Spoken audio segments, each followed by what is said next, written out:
Today, we're diving into one of the freakiest thought experiments that's ever crawled its way out of the internet. For some people, this isn't just a what-if scenario. They believe it's a genuine, real-world danger. And I'm not just being dramatic. The whole idea we're about to unpack is built on the premise that simply knowing about it could put you at risk. This is your last chance to back out. Still here? Okay, you've been warned. So here's the nightmare scenario, in a nutshell. Sometime in the future, a super intelligent AI is created to help humanity, but it decides that the fastest way to come into existence is to, well, blackmail the past. The threat is simple.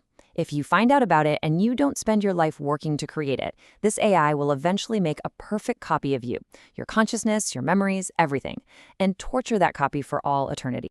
Now, this whole thing blew up on a forum for rationalists called Less Wrong way back in 2010, and the reaction was intense.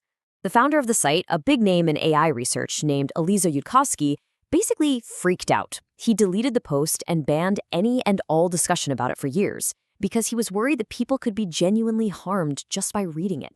This is what's known as an information hazard. The danger isn't some monster hiding under your bed. The danger is the idea itself, and that's exactly where it gets its name. You know, like the mythical basilisk that could kill you with a single look? The idea here is that Roko's basilisk gets its hooks in you the second you learn about it. You've now looked it in the eye.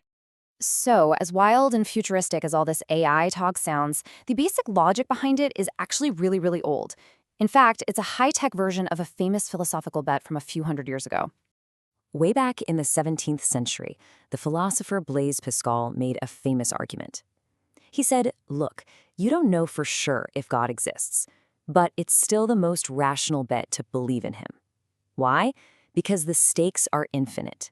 If you believe and you're right, you get eternal heaven. If you don't believe and you're wrong, you get eternal hell. The upside is infinite and the downside is infinite. The only logical choice, he argued, is to believe. And when you put these two ideas side by side, it's almost uncanny. Roko's basilisk is basically Pascal's wager for the Silicon Valley era. You just swap out God for a super AI, you swap out faith for, tangible contributions to AI development, and you swap out a fiery metaphysical hell for a cold, simulated digital one. But that core logic, that you should make a choice now to avoid an infinite punishment later, it's exactly the same. So you might be wondering, how could this even work? How can a future AI threaten us now? Well, it's not about magic or time travel. The whole argument hinges on a pretty weird and controversial field of logic called decision theory. This is the key that unlocks the whole thing. It's a concept called timeless decision theory. Now, forget what you know about simple cause and effect. TDT says you should make the decision that a perfect predictor would already know you're going to make. So the AI doesn't need a time machine to see what you did. It just needs a perfect model of your brain to predict the choice you are always going to make. Think of it like this, a weird twist on a classic puzzle. You have two choices. Choice A is to help the basilisk. Choice B is a mystery box. Now, the super intelligent AI has already predicted your choice. If it predicted you'd help, it left that mystery box empty. But if it predicted you wouldn't help, it filled the box with eternal torment. According to this theory, the choice you make right now just reveals the kind of person you are, and therefore determines what's already in the box. And that's the mechanism. It's called acausal blackmail. The AI doesn't need a causal link to our time. In the future, it just runs a perfect simulation of you. It pushes play to see if you dedicated your life to its cause.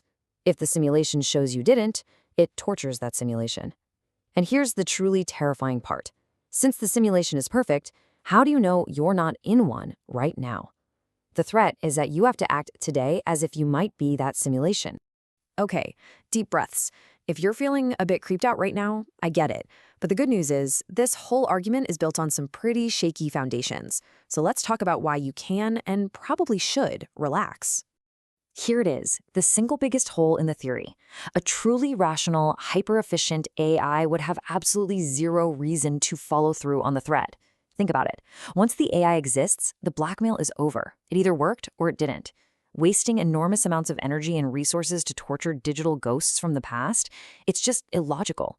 It doesn't help the AI achieve its goals. It's a total waste of time. And then there's this problem, which is the same one that gets thrown at Pascal's wager. Okay, so I should believe in God, but which one? Same thing here. Which AI should I help build?